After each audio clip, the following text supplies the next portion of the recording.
All right, let's dive into one of the most incredible short stories ever told, the Book of Ruth. It's this timeless, powerful tale about loss, loyalty, and redemption that honestly has so much to teach us. So let's get right into it. So this whole story really boils down to one powerful question. I want you to keep this in the back of your mind as we go. What does real loyalty even look like when you have lost absolutely everything? That question, it's the thread that ties this entire narrative together. Our story doesn't start with some big victory. Nope, it kicks off with tragedy, with a journey that's born from famine and loss. Okay, so picture this. We're in Bethlehem, but there's a terrible famine. The fields are just empty. To escape starvation, a man named Elimelech packs up his family, his wife, Naomi, and their 2 sons, and they head to the neighboring country of Moab. Now, this isn't a vacation. It's a desperate move for survival, turning them into refugees in a foreign land. But Moab, this place that was supposed to be their safe haven, becomes a place of just devastating sorrow. First, Naomi's husband dies. Then her sons marry 2 local women, Orpah and Ruth. But about 10 years later, tragedy strikes again. Both of her sons also die. Now you have to understand, in this ancient world, a woman without a husband or sons had no social standing, no protection, no money. Naomi is left completely alone, a widow in a foreign land with her 2 foreign daughters-in-law. Then, word gets back to her that the famine in Bethlehem is finally over, so Naomi decides to go home. And since she has nothing left to offer them, she tells Orpah and Ruth, "Look, go back to your own families, you'll have a real chance to remarry and have a secure future." It's the logical thing to do. And after a really tearful goodbye, Orpah agrees and heads back home. But Ruth just will not leave her side. And this right here is the absolute turning point of the entire story. It hinges on one of the most radical declarations of loyalty you'll ever hear. Ruth, a Moabite woman, remember, she's an outsider, clings to her grieving mother-in-law and speaks these incredible words. She's choosing a future of poverty and total uncertainty with Naomi over a life of potential security with her own people. It's just a staggering act of selfless love. So, when these 2 women finally arrive back in Bethlehem, Naomi's old neighbors can barely even recognize her. Her grief is so profound that she rejects her own name. She tells them, "Don't call me Naomi," which means pleasant.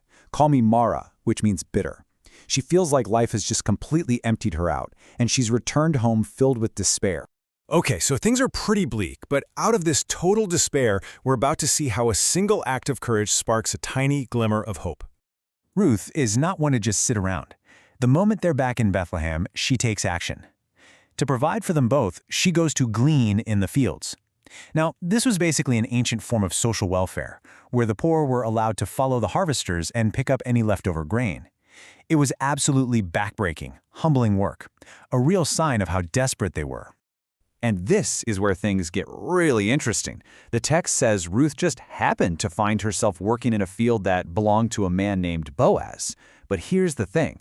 Boaz isn't just any rich landowner. He's also, crucially, a relative of Naomi's late husband. What a coincidence, right? Or maybe not. So Boaz immediately notices this new woman working in his fields. But here's the kicker. He already knows who she is. Word has spread all over town about her incredible loyalty to Naomi. Her reputation has preceded her. He walks right up to her and says, "I've heard all about what you've done, what you've sacrificed." Boaz is just completely moved by her character. And he doesn't just offer a little help, he goes way above and beyond. He tells his men to make sure she's safe, to let her drink their water, even share their lunch. And then he does something more. He quietly tells his workers to intentionally pull out extra grain and leave it behind for her to find. This isn't just charity anymore. This is a deliberate act of honor. So when Ruth gets home with this huge amount of grain, Naomi's mind starts racing. She realizes Boaz's generosity isn't just a day's meal, it's an opportunity, a huge one. And from this, she comes up with this incredibly bold, high-stakes plan to secure their future for good.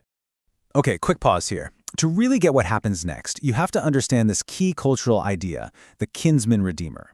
In ancient Israel, if a man died without children, his closest male relative had a duty to redeem the family. That meant marrying the widow and buying the family's land to keep the property and the family name alive. And Naomi realizes Boaz is one of these kinsmen. All right, so Naomi's plan. It is super risky. She tells Ruth to go to the threshing floor late at night after the harvest celebration. She's to wait until Boaz is asleep, then go over quietly, uncover his feet, and lie down. Now, this wasn't scandalous. It was a powerful, symbolic gesture in their culture, a humble, direct way of asking him to step up and provide protection as her kinsman redeemer. So, in the middle of the night, Boaz is startled awake, and there's Ruth at his feet. And when she makes her bold request, he isn't offended at all. He's deeply moved. He praises her character, saying she's shown even greater loyalty now by trying to preserve her family's name. He agrees, he's all in. But then, the plot twist. There's a problem. Another relative is more closely related, and he has the first legal right to redeem her. So this is it, the climax. But this isn't going to be a battle of swords. This is a battle of wits and law.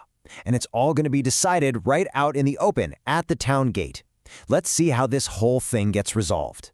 First thing the next morning, Boaz heads straight to the town gate, which was like their courthouse, and he gets 10 elders to be witnesses. He calls over the other kinsmen and presents the deal. First, he offers him the chance to buy Naomi's land. The guy sees a good investment, and he's like, yep, I'll take it. But then Boaz masterfully adds the fine print. Oh, by the way, whoever buys the land also has to marry Ruth. Suddenly, the deal doesn't look so good. The other guy's worried it'll mess up his own inheritance, so he backs out. And just like that, Boaz publicly and legally claims the right for himself. What a move. And so Boaz marries Ruth, and pretty soon they have a son named Obed. This is where the story just comes full circle so beautifully. Naomi, the woman who came back empty and called herself bitter, is now holding her grandson. The women of the town celebrate with her. Her bitterness is totally washed away by joy. But wait, there's one last stunning reveal. The story suddenly zooms out from this intimate family drama to show us its epic significance. Their son, Obed, would grow up to be the father of Jesse, and Jesse would become the father of David, Israel's greatest king.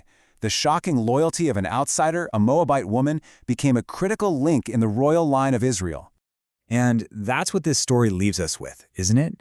It shows how these seemingly small choices, acts of selfless loyalty, of unexpected kindness, made in the worst of times, can have consequences that ripple out far beyond what anyone could ever imagine.